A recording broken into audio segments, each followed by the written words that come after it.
Empecemos por el principio. Hay un trayecto evidente en su desarrollo profesional. Estudia derecho, trabaja algunos temas que tienen que ver con, digamos, el derecho de los negocios y demás. Eh, y quizás una pregunta natural que surge de la investigación sobre Luis Miguel de Camps es, ¿por qué el Ministerio de Trabajo? ¿Qué hay previo a su llegada al Ministerio de Trabajo que le inclina hacia ese ministerio? Bueno, mira, en honor a la verdad, yo no consideré la función que actualmente desempeño, así como tampoco otras.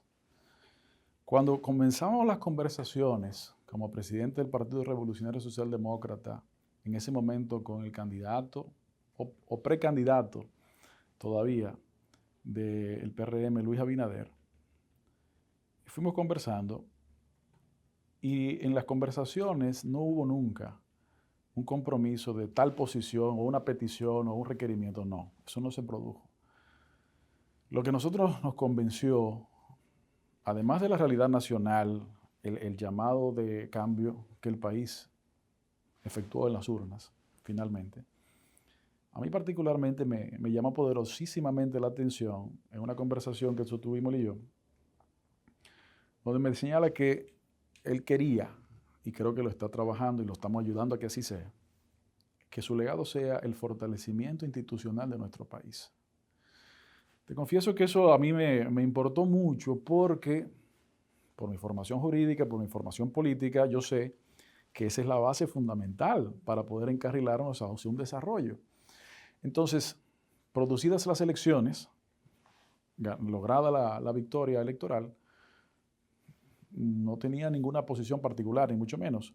Pero el presidente electo entonces me plantea la responsabilidad que actualmente desempeño y efectivamente le señalé que íbamos a desempeñar el servicio que el país entendiera pudiéramos contribuir y en este caso puntual asumimos desde ese momento la obligación de llevar la institución más que a lo que lamentablemente históricamente en los últimos años ha sido una especie de superintendencia laboral, a llevarla realmente a un ministerio con sus capacidades desplegadas realmente.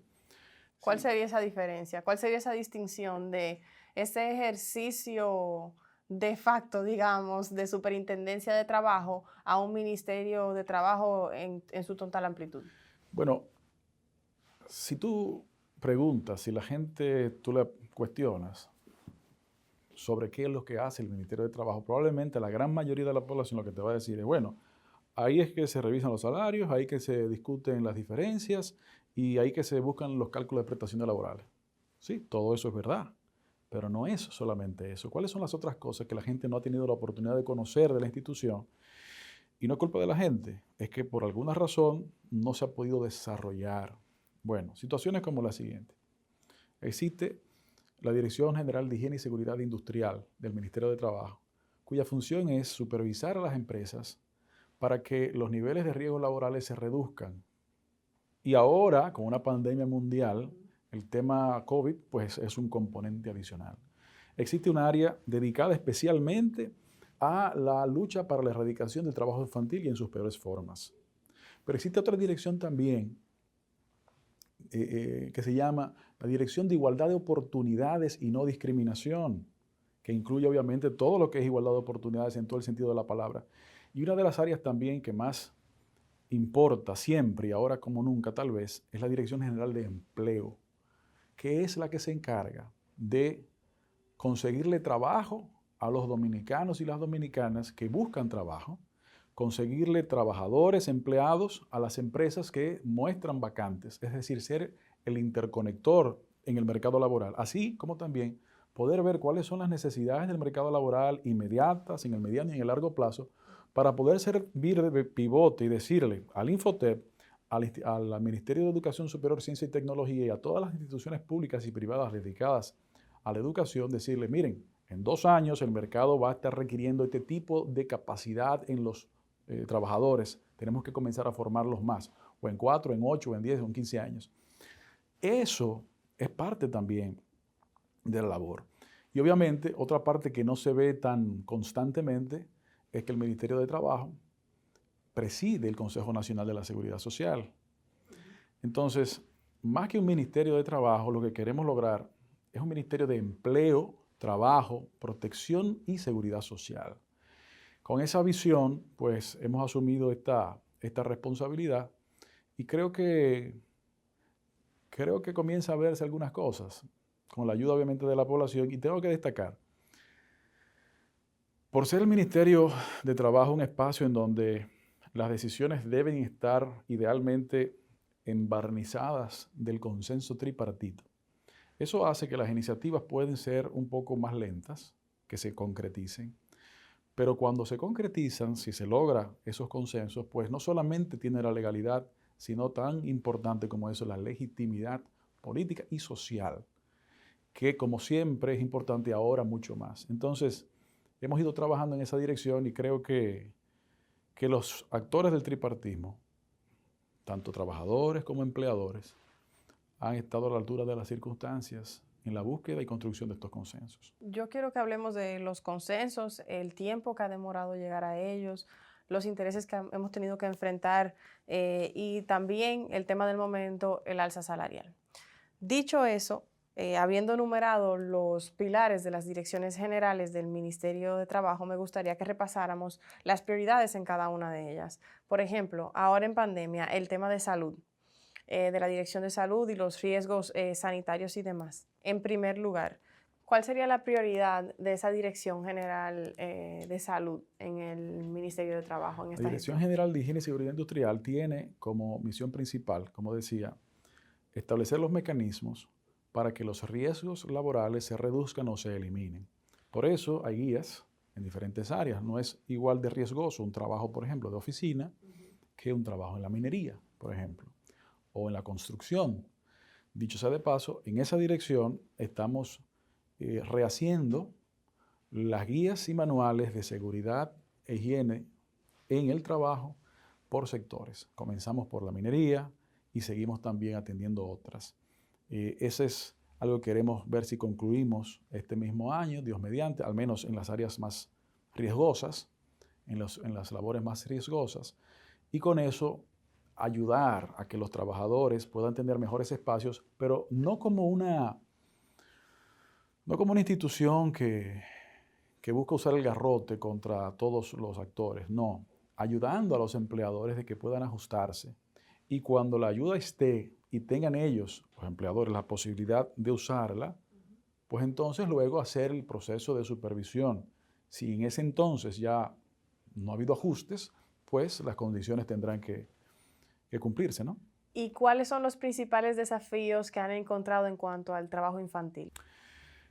Mira, en primer lugar hay que señalar que en la República Dominicana como país no existe de manera institucionalizada el trabajo infantil, gracias a Dios. Eso es importante. Para que eso se constituya, tendría que haber una laxitud y permisión de que las empresas contraten libremente a niños. Y eso está prohibido y se le da seguimiento. Ahora, de los principales retos ha sido justamente esta pandemia. Sobre todo en la época del encierro, en donde había que buscar sustento y muchas familias, a propósito de que no se estaba a finales del año pasado en las capacidades de llevar a cabo las clases presenciales, pues había el riesgo aumentado de aumento de trabajo infantil. Y la realidad es que se está trabajando en esa dirección. Por ejemplo, la República Dominicana, cosa que pudimos ver cuando llegamos a la posición, se encuentra desde creo que el 2009 aproximadamente en la lista negra, una de las listas negras de Estados Unidos con el tema de trabajo infantil. Eso tiene implicaciones. Eso tiene implicaciones comerciales, consecuentemente económicas. Una de nuestras principales labores y objetivos es excluir a la República Dominicana de esa condición. Y para eso se requiere un trabajo conjunto y que se está desarrollando. Existe la Mesa de Políticas Conjuntas de Lucha contra el Trabajo Infantil que la preside el Ministerio de Trabajo, pero también es parte de ello el Ministerio Público, la Dirección General de Migración, y otras instituciones públicas que son parte, el CONANI, entre otros. La labor es básicamente condicionar a los actores públicos para que se pueda atender.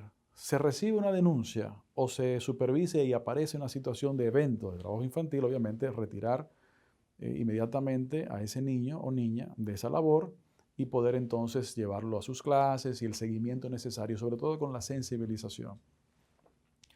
Creo que la decisión del presidente de la República, las decisiones del presidente de la República que ha llevado a encontrar ese equilibrio difícil de lograr, pero gracias a Dios hoy día lo tenemos, entre la salud de la población y la salud de la economía, ha permitido bajar la presión que había el año pasado sobre el riesgo de aumento de trabajo infantil. Y creo que vamos bien, claro, tenemos que seguir mejorando y en esa dirección estamos encaminados.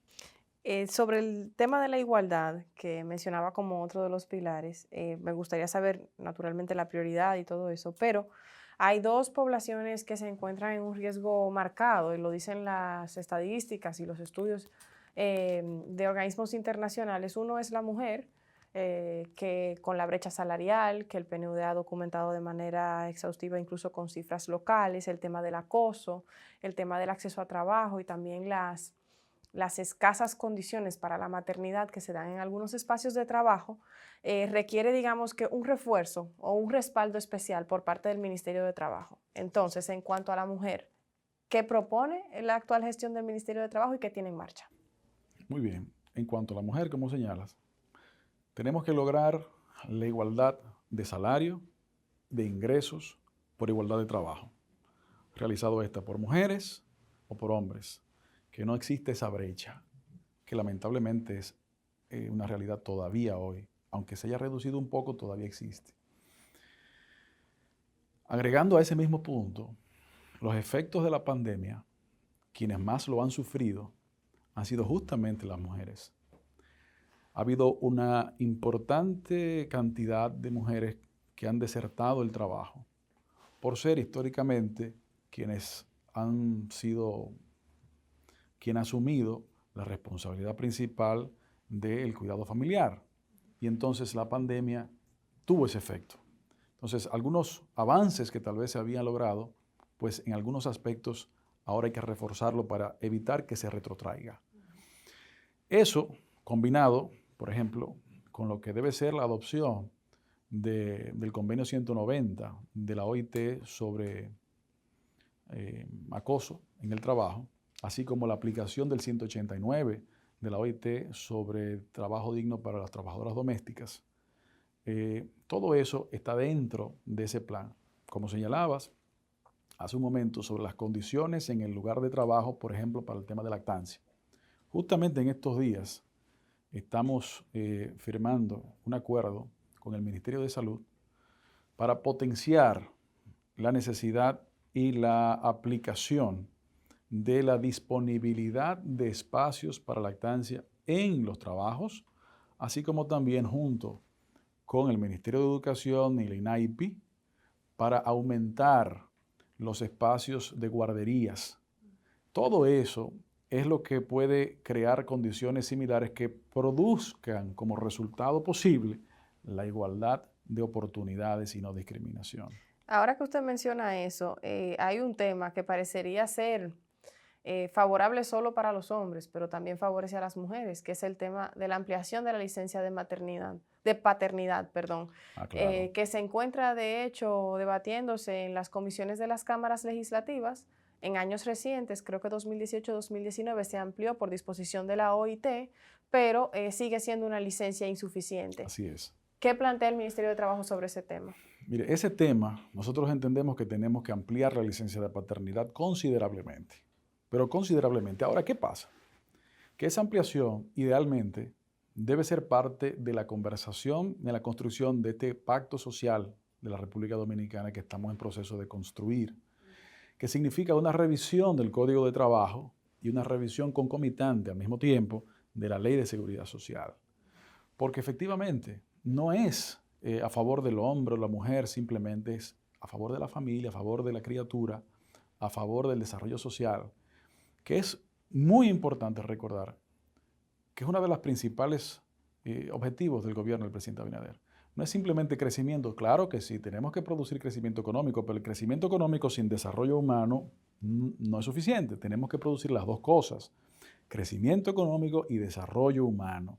Y parte de los factores que aupan lo que sería desarrollo humano también son medidas como esta, de ampliación de la paternidad, de la licencia por paternidad, la facilitación del equilibrio. Por ejemplo, entre las primeras cosas que logramos hacer y que se encuentran hoy resueltas, gracias a Dios, hasta donde se puede, que la ley permite, fue la resolución del teletrabajo, que a principio de gestión logramos armar. Con esa resolución del teletrabajo introdujimos al país unos conceptos que todavía no se encontraban presentes en el ordenamiento jurídico. ¿Cuál fue?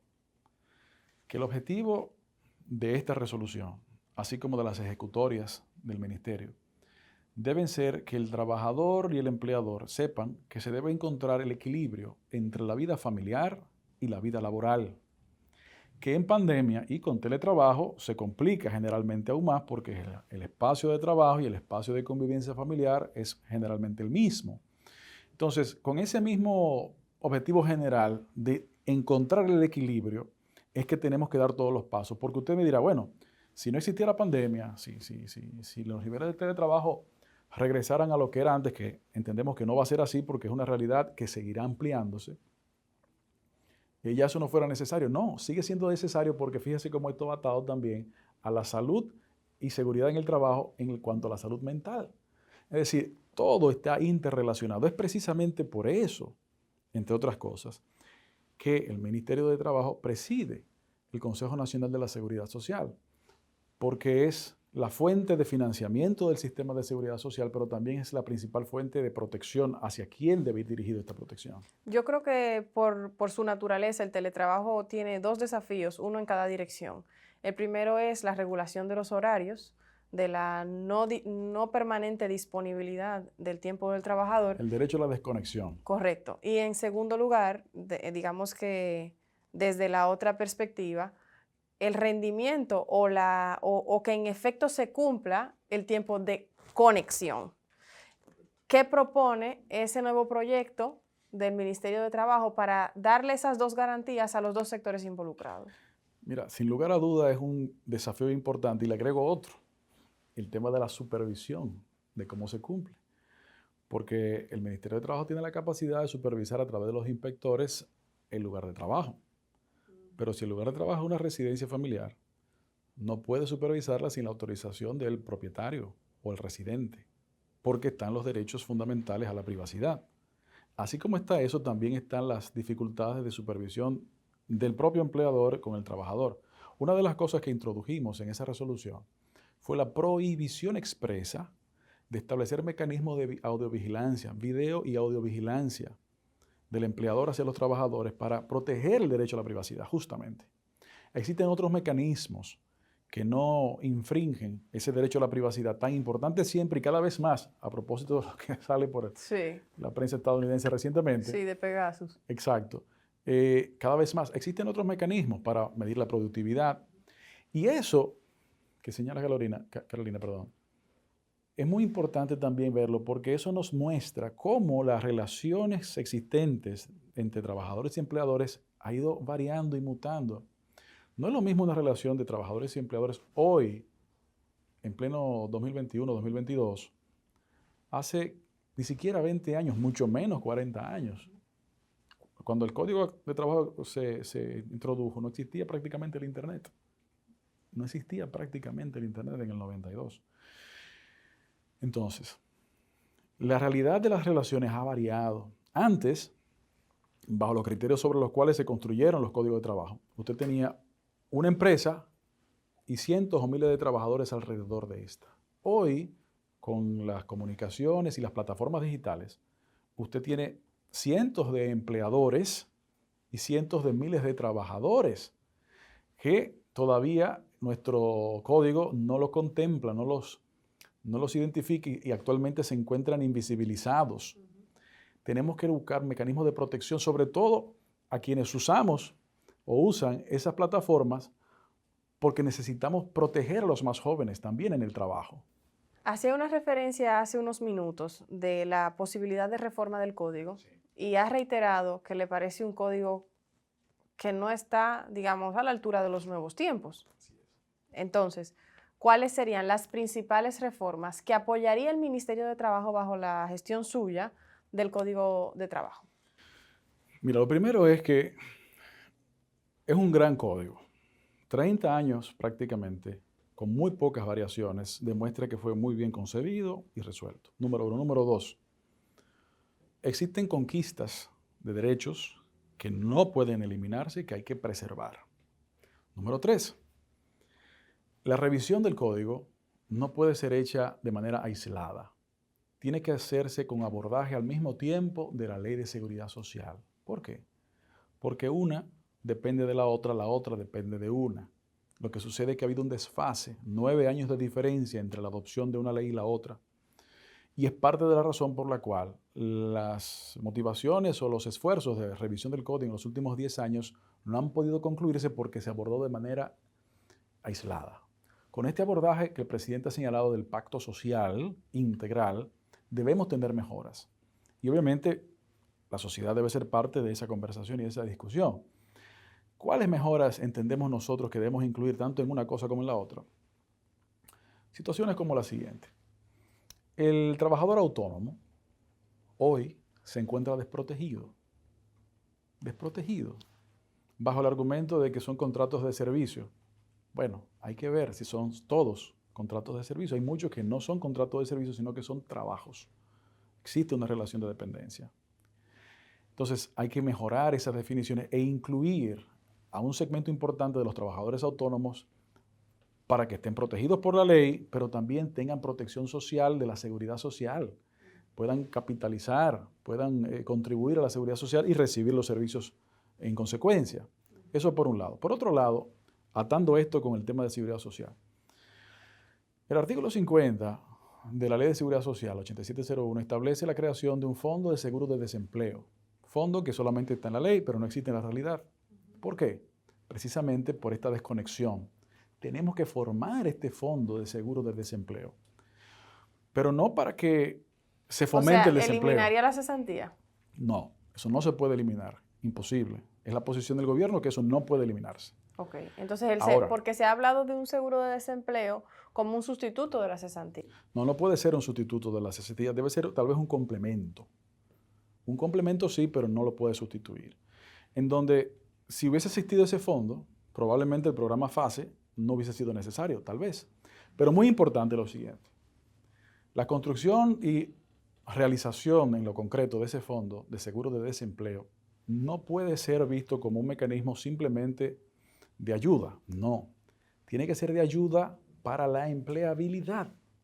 De forma y manera que un ciudadano que pierda el trabajo tenga el apoyo económico de ese seguro de desempleo por un periodo de tiempo establecido con unas reglas particulares que se tendrán que definir, pero al mismo tiempo con el compromiso de ese trabajador de buscar empleo y la mano amiga del Ministerio de Empleo, Trabajo y Seguridad Social de ayudarle a encontrar ese espacio, de forma que identificadas posibles plazas para ese trabajador en ese momento tal vez desempleado,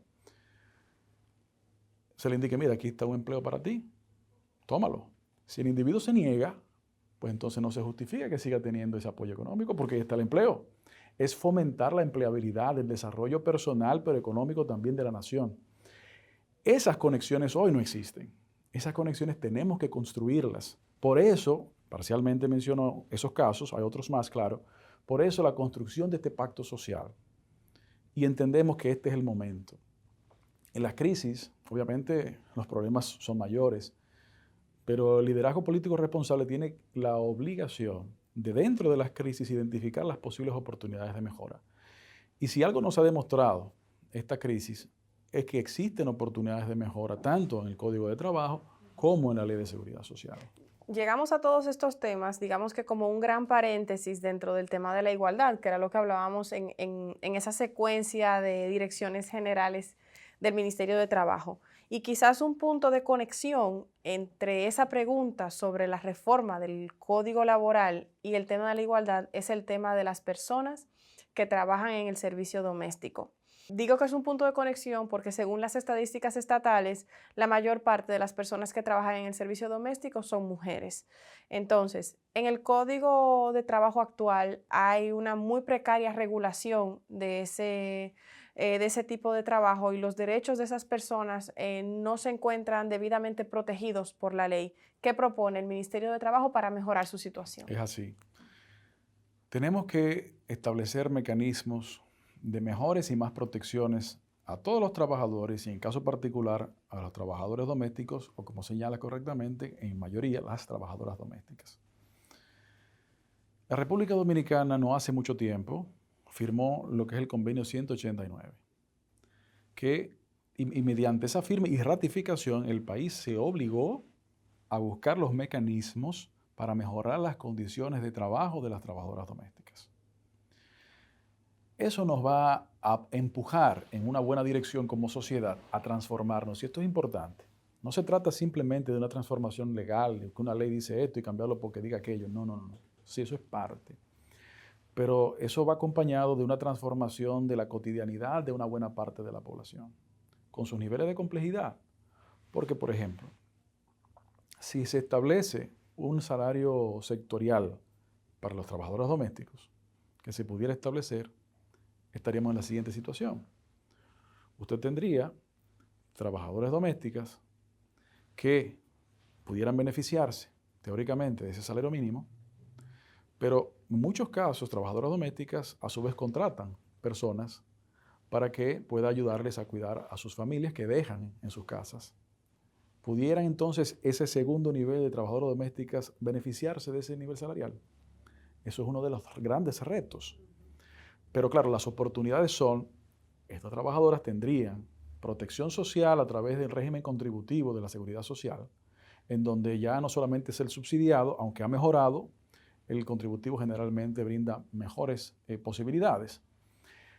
Eso significa que la sociedad completa tendrá que ir cambiando, en donde ese tipo de auxilio y contrataciones de trabajadores y trabajadoras, pues tendrán que tener más flexibilizaciones en cuanto a lo que se espera de ese tipo de trabajo. Claro, eso no es algo que sucede de la noche a la mañana. Entonces, hay quienes dicen que una norma es tan buena como su capacidad de aplicarla. Entonces, pudiera, de una manera populista, adoptarse una norma consciente de que su adopción es muy difícil. Bueno, pero esa no es la visión que este gobierno, comenzando por su presidente, tiene. Tenemos que construir verdaderas soluciones, no simplemente anuncios periodísticos. Aprovecho que estamos conversando sobre la igualdad para preguntarle su posición acerca de las 3 causales. A favor de ellas. En cuanto ahora al tema de los empleos, que creo que era la próxima dirección general. Claro. Que ahí le noté un especial entusiasmo cuando le hace número. Creo que por ahí anda su prioridad, digamos. Sí, es una de nuestras prioridades básicas, sin duda alguna. Efectivamente, existe la Dirección General de Empleo, cuya misión es lograr efectivamente la intermediación de empleo, convertir el Ministerio de Empleo, Trabajo y Seguridad Social en el, si se quiere, por un lado, el Departamento de Recursos Humanos de la gran mayoría de las empresas, que no tal vez tienen los recursos para contratar sus propios departamentos de recursos humanos, y entonces hacer ¿qué? Bueno, levantar los buscadores de trabajo, hacerle las entrevistas básicas e iniciales, ayudar a estos trabajadores a guiarlos en cuáles tipos de trabajo pueden desempeñarse mejor, pero al mismo tiempo recibir de los empleadores los insumos de conocer cuáles son las vacantes actuales y futuras para conectar a los buscadores de empleo actuales, pero también, como decía, la otra parte de la dirección, ayudar a eliminar el desfase que ha habido histórico entre las producciones de capacidad de las universidades y politécnicos y las demandas del mercado. Abordamos seguridad industrial, abordamos igualdad, abordamos empleos y trabajo infantil. Pero ahora la información del momento es el aumento salarial. Y sin embargo, hay muchas preguntas para comprender cómo se articuló el tema del aumento salarial. Por ejemplo, se ha hablado de una reclasificación de las empresas. Si fuéramos a explicarlo para no expertos, Vale. ¿cómo explicaríamos el tema de la reclasificación de empresas? Y a partir de ahí vamos abordando las dudas de la población al respecto. Muy bien. Para no expertos es básicamente lo siguiente. Antes las empresas se clasificaban por el valor de sus activos o inventarios. Ahora las empresas se clasifican por la cantidad de trabajadores y sus ventas brutas. Eso significa que usted puede tener activos bajos, pero grandes ventas, porque por ejemplo puede ser una empresa de servicios. Entonces, aunque sus activos sean bajos, usted no es una pequeña empresa, usted es una mediana o gran empresa, por ejemplo. Y también puede ser una empresa con muchos activos, pero que no necesariamente tiene muchas ventas. Efectivamente, o pocos trabajadores. Exactamente. Entonces, ¿Y qué prima entre esos dos criterios, perdone? muy importante. ¿Trabajadores o venta? En caso de que, por ejemplo, tenga ventas altas, pero pocos trabajadores, o lo inverso. Eso, qué bueno que usted me lo preguntó, porque eso fue parte de los acuerdos arribados de manera tripartita, en donde en caso de que se dé ese escenario, prima el criterio que más beneficia al trabajador. Se establece la clasificación más alta de las dos que pudieran estarse verificando, precisamente por eso.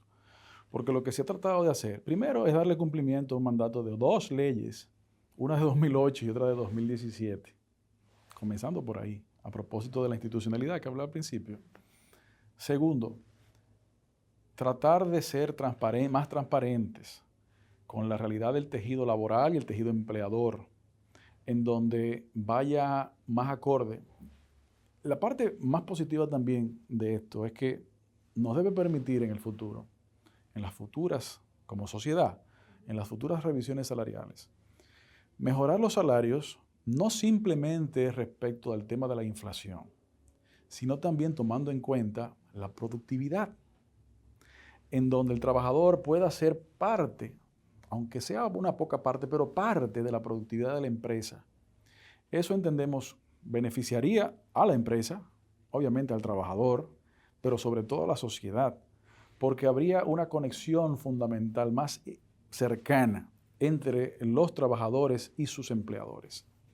Sobre eso hay una duda que yo creo que es legítima, y es ¿por qué clasificar las empresas para determinar el nivel de alza salarial cuando, visto desde la perspectiva del trabajador, la canasta básica es la que es, 38.419 pesos? La media, por el quintil una más sí. baja. Así es. Al trabajador le impacta poco a la hora de ir al supermercado el tamaño de la empresa para la que trabaja. Claro, si se ve desde el punto de vista del empleador, esa distinción es favorable para el empleador, pero en cuanto al trabajador, digamos que es una distinción desafortunada para una parte de los trabajadores. No, al contrario.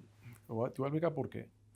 Porque bajo el esquema anterior se establecía o por acuerdo o por no acuerdo X% de aumento, el que fuera el número X.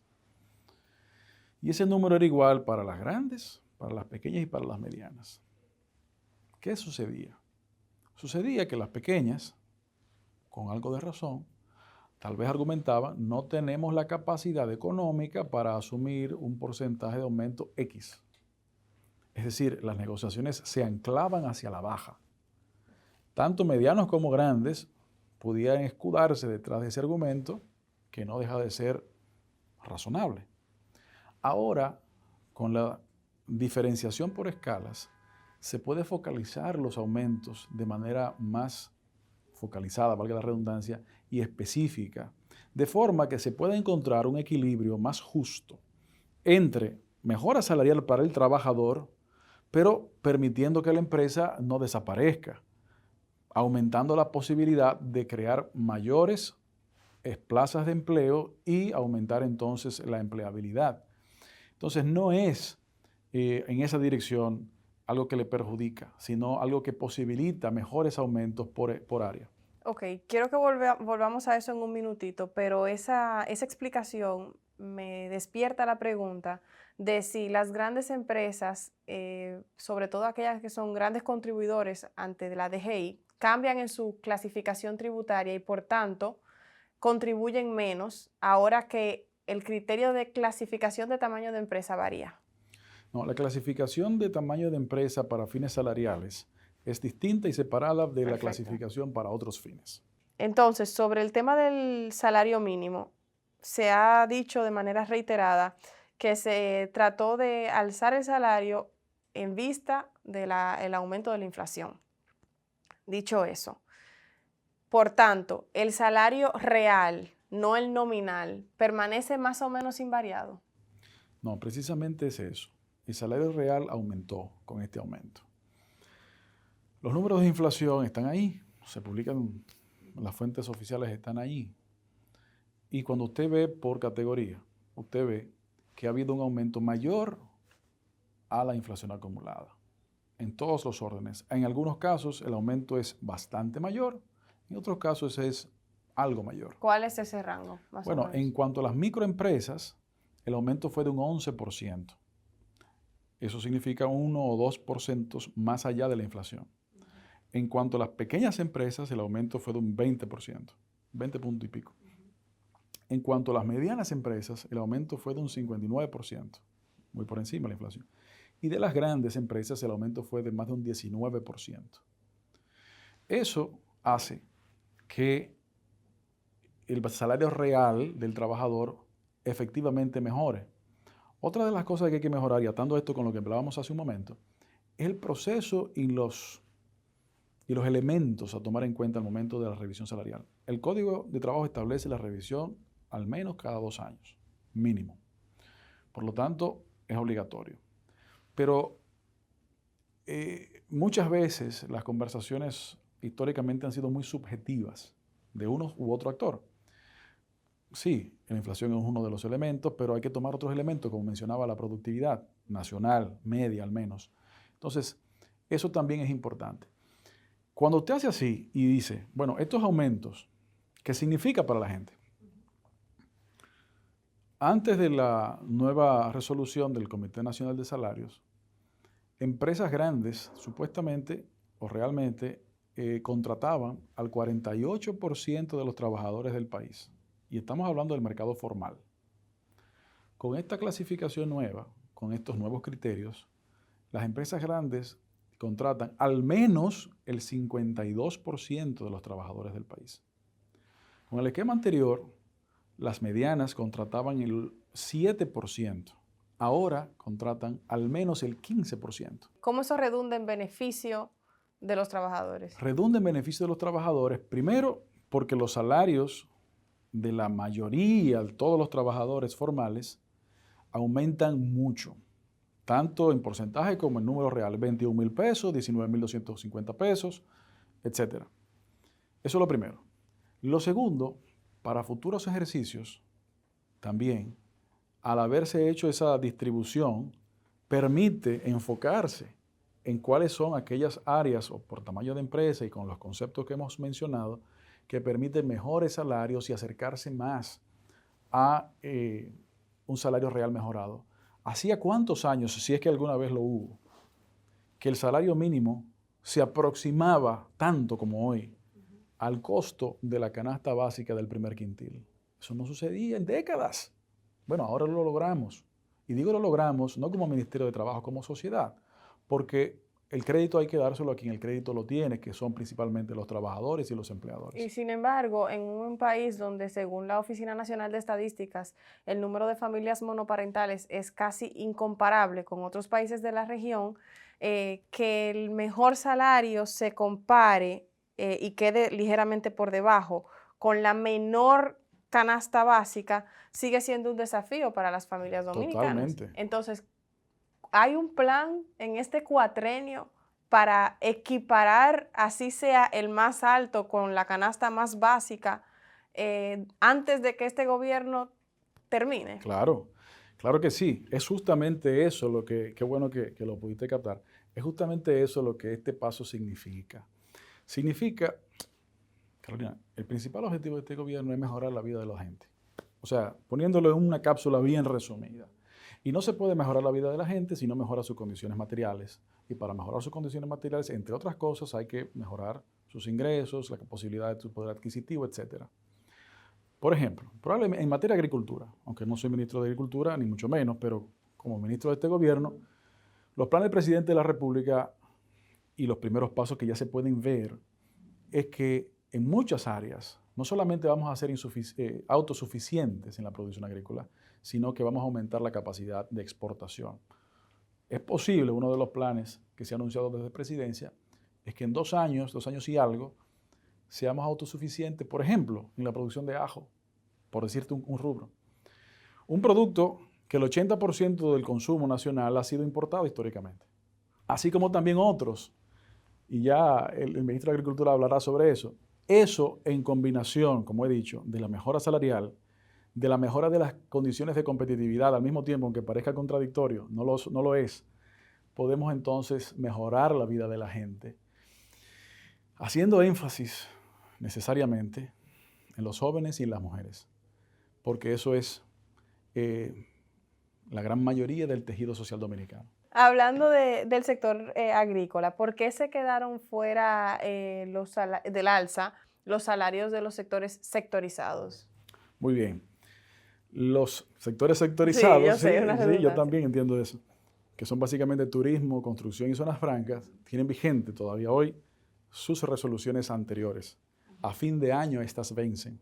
Por lo tanto, antes de que venzan o próximo a vencerse, deberán llegarse a los consensos idealmente para producir los aumentos. ¿Y qué se vislumbra sobre esos consensos? Bueno, mira, es posible que nadie tenía conocimiento de lo que se estaba trabajando antes de que se anunciara este aumento salarial tan importante. Y eso fue hasta cierto grado por diseño, no porque fuera secreto, sino porque entendemos que si comenzamos por intervenciones televisivas o declaraciones periodísticas a negociar por titulares, la construcción de consenso se dificulta.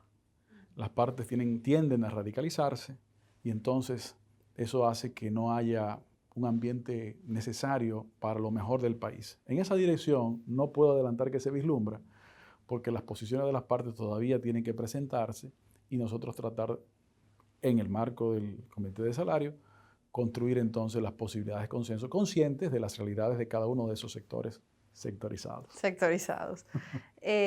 Para terminar, su partido es reconocido políticamente por ser opuesto desde sus orígenes a la reelección presidencial. Luis Miguel de Camps, ¿se opone absolutamente a cualquier reelección? O, por ejemplo, ante la posibilidad constitucional de que el presidente Luis Abinader se presente como candidato para el 2024, ¿podría contar con el apoyo del Partido Revolucionario Social Demócrata? Bien, lo primero es que efectivamente el partido ha tenido una participación fundamental tal vez en el tema de la no reelección, pero es importante señalar que los principios no es porque identifiquen que la reelección per se sea mala o sea buena, simplemente porque en los momentos en los que se ha procurado, en muchos casos se ha pretendido violentar el orden institucional. Recuérdate, Carolina, que el Partido Revolucionario Social Demócrata nace fundamentalmente cuando el entonces presidente Mejía trató y logró la modificación constitucional con el fin básico de incluir el tema de la reelección. Entonces, eso no está bien. En este momento, la Constitución Dominicana permite una reelección inmediata y establece el nunca jamás. Bueno, ese orden institucional que ha tenido algunos años, todavía no muchos, pero algunos años, puede ser sano, puede ser sano. Lo más importante es que no se utilicen los mecanismos públicos para quebrar el orden institucional. El país, tanto a nivel de la sociedad dominicana como también como actor en la sociedad internacional, necesita tener niveles estables de institucionalización para que esta estabilidad produzca fortalecimiento y entonces crecimiento y desarrollo. Si cada vez que X años estamos cambiando las reglas de juego, pues vamos a ir hacia atrás. Esa es esencialmente la visión nuestra. Tenemos que institucionalizar la perpetración de actores per secula seculorum es incorrecta, a propósito de un gobierno anterior de 20 años. Independientemente cambió el presidente, los equipos eran prácticamente similares. No, tiene que haber renovaciones, tiene que haber nuevas generaciones que puedan participar en la política, Por ejemplo, en el Partido del Toro, el PRSD, nuestro partido, nosotros lo que queremos no es que la gente se inscriba en el partido, no, que la juventud tome el partido, porque la herramienta, que es un partido político, es una herramienta ¿para qué? Para el fortalecimiento de la democracia. Y ahora, gracias a Dios, amplios sectores de la juventud dominicana se encuentran empoderados con la participación política. Bueno, existen varias herramientas. Una de ellas es el Partido Revolucionario Socialdemócrata, que está a disposición. No para que sean incondicionales de uno o de otro, no, para que juntos construyamos eso. Claro, sobre la base de reglas claras, de competencia diáfana y de poder concebir que se gana y se pierde, pero con reglas claras, que justamente es lo que en aquel momento, hace ya casi 20 años, era nuestra principal lucha. Siempre terminamos estas entrevistas, ministro, con 2 preguntas sobre el futuro. La primera es, ¿qué hace usted hoy por un mejor mañana?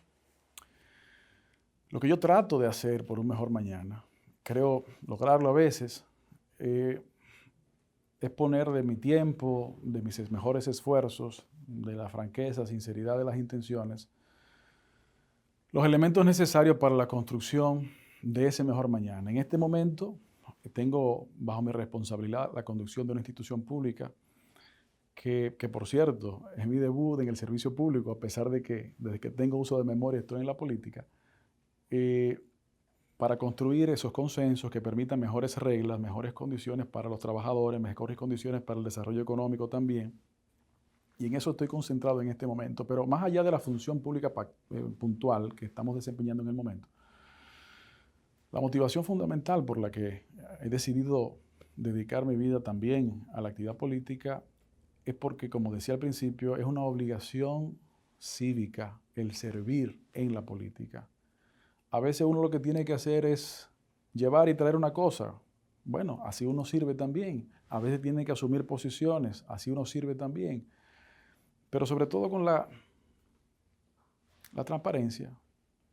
Hay gente que se puede equivocar, todos nos equivocamos, pero que si hay una equivocación, sea producto también de la franqueza. Uno de los más interesantes factores que hemos podido vivir con el presidente Abinader es su capacidad de reconocer un error y de rectificar, porque aquí no hay que endiosarse. Eso es muy importante. Y queremos creer que con esa labor y con el sacrificio de tiempo, pues estamos colaborando y construyendo un mejor futuro. ¿Cómo se imagina el futuro? Bueno, yo quiero un futuro, me imagino el futuro que quiero, y quiero un futuro en donde los jóvenes, las mujeres, pero toda la población pueda sentirse orgulloso de su país, puedan sentirse lo suficientemente seguros y orgullosos como para participar en política, para atreverse a llevar a cabo esas funciones públicas, hacerla con entereza, con criterio. Quiero un futuro en donde podamos conversar más allá de los titulares y de la posverdad de las falsas noticias y construir en base a la buena fe y con las informaciones certeras. Pero eso solamente es posible si dejamos a un lado los prejuicios y vemos cuáles son las realidades.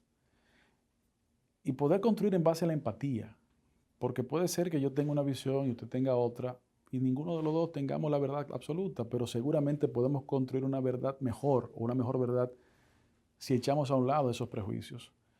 Yo creo que este gobierno ha iniciado un proceso de transformación que viabiliza esa visión de futuro. Una transformación, obviamente, que tomará algún tiempo, pero que vamos viendo los primeros pasos producirse. Muchas gracias. Gracias a ustedes.